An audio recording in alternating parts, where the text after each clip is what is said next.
जय भीम दोस्तों। भगवान बुद्ध द्वारा स्थापित बौद्ध धर्म आज विश्व का तीसरा सबसे बड़ा धर्म बन गया है। यह एकमात्र ऐसा धर्म है जिसमें अंधविश्वास और पाखंड के लिए कोई स्थान नहीं है। बौद्ध धर्म तर्क, विज्ञान और बुद्धिमत्ता पर आधारित है। आगामी 12 मई को भगवान बुद्ध का जन्मदिन है, जिसे पूरी दुनिया बुद्ध पूर्णिमा के रूप में उत्साहपूर्वक मनाती है। लेकिन इस बार की बुद्ध पूर्णिमा कुछ विशेष कारणों से ऐतिहासिक और अनूठी होने जा रही है। भारत के प्रधानमंत्री नरेंद्र मोदी ने इस अवसर पर एक ऐसा बड़ा और ऐतिहासिक घोषणा की है जिसे सुनकर आप हैरान रह जाएंगे। आज हम इस विषय पर विस्तार से बात करेंगे। मैं आप सभी से अनुरोध करता हूं कि इस वीडियो को ज्यादा से ज्यादा लोगों तक पहुंचाने में हमारा साथ दें। इसके लिए आप वीडियो को लाइक, शेयर और हमारे चैनल को सब्सक्राइब कर सकते हैं। इससे वीडियो का एंगेजमेंट बढ़ेगा और YouTube इसे और अधिक लोगों तक पहुंचाने में मदद करेगा। दोस्तों, इससे पहले कि हम आपको पीएम मोदी की उस महत्वपूर्ण घोषणा के बारे में बताएं, हम भगवान बुद्ध से जुड़ी कुछ आवश्यक और रोचक जानकारी आपके साथ साझा करना चाहेंगे। एक समय की बात है, कपिलवस्तु के शाक्य कुल में एक राजकुमार का जन्म हुआ, जिनका नाम सिद्धार्थ गौतम रखा गया। उनके पिता राजा शुद्धोधन एक शक्तिशाली और दयालु शासक थे, जो अपने पुत्र को दुनिया का सबसे महान सम्राट बनाना चाहते थे। उनकी माता रानी माया ने सिद्धार्थ को जन्म देने के कुछ दिनों बाद ही संसार छोड़ दिया और उनकी परवरिश उनकी मौसी प्रजापति ने की। सिद्धार्थ का बचपन राजसी वैभव और सुख सुविधाओं से परिपूर्ण था। महल की चार दीवारी में उन्हें हर वह सुख दिया गया जो एक राजकुमार की कल्पना कर सकता था। युवावस्था में सिद्धार्थ का विवाह सुंदर और गुणवती यशोधरा से हुआ। कुछ समय बाद उनके एक पुत्र का जन्म हुआ, जिसका नाम राहुल रखा गया। सिद्धार्थ का जीवन बाहरी दृष्टि से परिपूर्ण था। धन, परिवार और सम्मान सब कुछ उनके पास था, लेकिन उनके हृदय में एक अजीब सी बेचैनी थी। वे संसार की सतह के नीचे छिपे सत्य को जानना चाहते थे। एक दिन सिद्धार्थ अपने रथ पर सवार होकर नगर भ्रमण के लिए निकले। उस दिन उनकी मुलाकात जीवन के उन कड़वे सत्यों से हुई जिनसे उनके पिता ने उन्हें हमेशा दूर रखा था। पहले उन्हें एक वृद्ध व्यक्ति दिखा, जिसकी कमजोर देह और झुकी कमर ने उन्हें बुढ़ापे का भय दिखाया। फिर एक रोगी व्यक्ति दिखा, जिसकी पीड़ा ने उन्हें बीमारी के दुख से अवगत कराया। इसके बाद एक अंतिम यात्रा पर जाते शव को देखकर मृत्यु का कठोर सत्य उनके सामने आया। ये दृश्य उनके मन को झकझोर गए। लेकिन जब उन्होंने एक सन्यासी को देखा जो शांत और संतुष्ट था, तो उनके मन में एक नई आशा जगी। उस सन्यासी की शांति ने उन्हें सत्य की खोज की ओर प्रेरित किया। उस रात सिद्धार्थ अपने सोए हुए परिवार को देखने गए। यशोधरा और राहुल की सांसों की लय को सुनते हुए उनका हृदय भारी हो गया। लेकिन सत्य की खोज का आह्वान इतना प्रबल था कि उन्होंने सब कुछ त्यागने का निश्चय कर लिया। आधी रात को अपने घोड़े कंथक और सारथी चन्न के साथ सिद्धार्थ ने महल छोड़ दिया। जंगल में पहुंचकर उन्होंने अपने राजसी वस्त्र उतारे, केश मुंडवाए और एक साधु का वेश धारण किया। इस तरह राजकुमार सिद्धार्थ एक भिक्षु बन गए।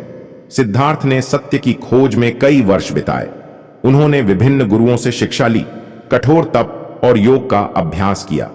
एक समय तो उन्होंने इतनी कठिन तपस्या की कि उनका शरीर केवल हड्डियों का ढांचा रह गया।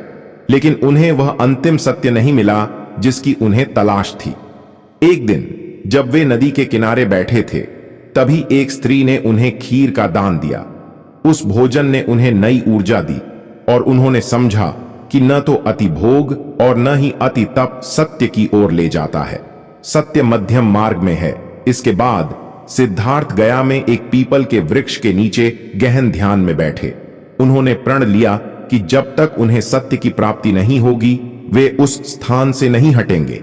कई दिनों तक वे ध्यान मग्न रहे। रात के अंधेरे में उनके मन में अनेक प्रलोभन और भय आए, लेकिन सिद्धार्थ अडिग रहे। अंततः एक पूर्णिमा की रात को उनके मन का अंधकार छंटा और उन्हें परम ज्ञान की प्राप्ति हुई। उस क्षण सिद्धार्थ गौतम बुद्ध बन गए, जागृत पुरुष। उन्होंने जाना कि संसार का दुख लालसा से उत्पन्न होता है और इस लालसा को त्याग कर ही मनुष्य निर्वाण प्राप्त कर। ज्ञान प्राप्ति के बाद बुद्ध ने अपने पहले उपदेश के लिए सारनाथ का रास्ता चुना। वहां उन्होंने अपने 5 पुराने साथियों को 4 आर्य सत्य और अष्टांगिक मार्ग का उपदेश दिया। ये शिक्षाएं इतनी सरल और गहरी थीं कि उनके शिष्य तुरंत उनके अनुयायी बन गए। धीरे धीरे बुद्ध का संदेश गांव-गांव, नगर-नगर फैलने लगा। राजा, व्यापारी, किसान और गरीब सभी उनके पास आए। बुद्ध ने सबको समान दृष्टि से देखा। वे कहते थे, करुणा और अहिंसा ही सच्चा धर्म है। बुद्ध का जीवन करुणा और सादगी का प्रतीक था। एक बार एक व्यक्ति ने उनसे क्रोध में अपशब्द कहे। बुद्ध ने शांत भाव से जवाब दिया, यदि तुम मुझे कुछ देना चाहते हो और मैं उसे स्वीकार न करूं तो वह तुम्हारे पास ही रहेगा। तुम्हारा क्रोध भी ऐसा ही है। उनकी यह शांति और बुद्धिमत्ता लोगों को आकर्षित करती थी। बुद्ध ने अपने जीवन में अनेक लोगों को प्रेरित किया। उन्होंने स्त्रियों को भी अपने संघ में शामिल होने की अनुमति दी, जो उस समय एक क्रांतिकारी कदम था। उनकी मौसी प्रजापति पहली भिक्षुणी बनी। बुद्ध ने कभी भेदभाव नहीं किया। जाति, कुल या धन उनके लिए अर्थहीन थे। अपने अंतिम दिनों में बुद्ध कुशीनगर पहुंचे। वहां एक वृक्ष के नीचे लेटकर उन्होंने अपने शिष्यों को अंतिम उपदेश दिया। उन्होंने कहा, सब कुछ क्षणिक है। अपने भीतर का दीपक जलाओ, सत्य की खोज स्वयं करो। इसके बाद वे शांतिपूर्वक महापरिनिर्वाण को प्राप्त हुए। बुद्ध का जीवन हमें सिखाता है कि सच्चा सुख बाहरी वैभव में नहीं, बल्कि आत्मिक शांति, करुणा और सत्य में है। उनकी शिक्षाएं आज भी लाखों लोगों के लिए प्रेरणा का स्रोत है। मध्यम मार्ग, अहिंसा और करुणा का संदेश संसार को एक बेहतर स्थान बनाने की शक्ति रखता है। दोस्तों, अब हम आपको बुद्ध पूर्णिमा के अवसर पर प्रधानमंत्री नरेंद्र मोदी के बयान के बारे में बताने जा रहे हैं। दोस्तों, आज हम एक ऐसे विषय पर चर्चा करेंगे जो हमारे देश के मूल्यों और आत्मा से गहराई से जुड़ा है। भारतीय जनता पार्टी और इसके नेता जो हमेशा धर्म और जाति की राजनीति के सहारे सत्ता हासिल करने की कोशिश करते रहे हैं। यही वह पार्टी है जिसने अयोध्या में राम मंदिर का निर्माण करवाकर न केवल हिंदुत्व का परचम लहराया, बल्कि वहां खुदाई के दौरान मिले बौद्ध अवशेषों को कथित रूप से अनदेखा कर भगवान बुद्ध की अनमोल धरोहर को नष्ट करने का प्रयास किया। जी हां, वही बौद्ध अवशेष जो हमें याद दिलाते हैं कि भारत की यह धरती कभी शांति, करुणा और समानता के संदेशों से गूंजा करती थी। लेकिन अब बुद्ध पूर्णिमा के पावन अवसर पर नरेंद्र मोदी बड़े उत्साह से भगवान बुद्ध की शिक्षाओं का गुणगान कर रहे हैं। उन्होंने कहा, भगवान बुद्ध जो शांति, करुणा और मानवता के अमर प्रतीक हैं, उनकी जयंती बुद्ध पूर्णिमा केवल भारत के लिए ही नहीं बल्कि पूरे विश्व के लिए एक पवित्र दिन है।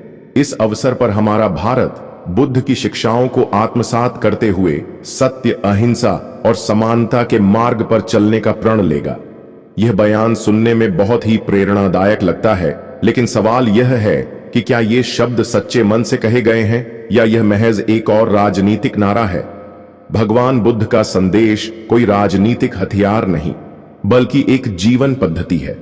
उनकी शिक्षाएं हमें सिखाती हैं कि सत्य और करुणा ही समाज के कल्याण का आधार है। लेकिन जब अयोध्या में बौद्ध अवशेषों को दबाने की बात सामने आती है, तो क्या यही करुणा है जिसका जिक्र मोदी जी कर रहे हैं। बुद्ध पूर्णिमा का यह पर्व केवल उत्सव का समय नहीं, बल्कि आत्मचिंतन का अवसर है। आइए इस बुद्ध पूर्णिमा पर हम यह प्रतिज्ञा करें कि हम बुद्ध के सच्चे मार्ग, सत्य, अहिंसा और समता का अनुसरण करेंगे। हम भारत की उस गौरवमयी विरासत को संरक्षित करेंगे जिसमें बौद्ध धरोहर उतनी ही महत्वपूर्ण है जितनी अन्य धरोहरें। यह भारत जो कभी विश्व गुरु कहलाता था, बुद्ध के प्रकाश में फिर से विश्व को शांति और करुणा का संदेश दे सकता है। लेकिन इसके लिए हमें सत्य को अपनाना होगा, इतिहास को संजोए रखना होगा और उन सभी कोशिशों को विफल करना होगा जो हमारी विविधता को नष्ट करने की साजिश रचती हैं। दोस्तों, आपको हमारा यह वीडियो कैसा लगा? कृपया कमेंट करके हमें जरूर बताएं। हम आपके विचारों का इंतजार करेंगे। आपने इस वीडियो को अंत तक देखा, इसके लिए आपका तहे दिल से धन्यवाद।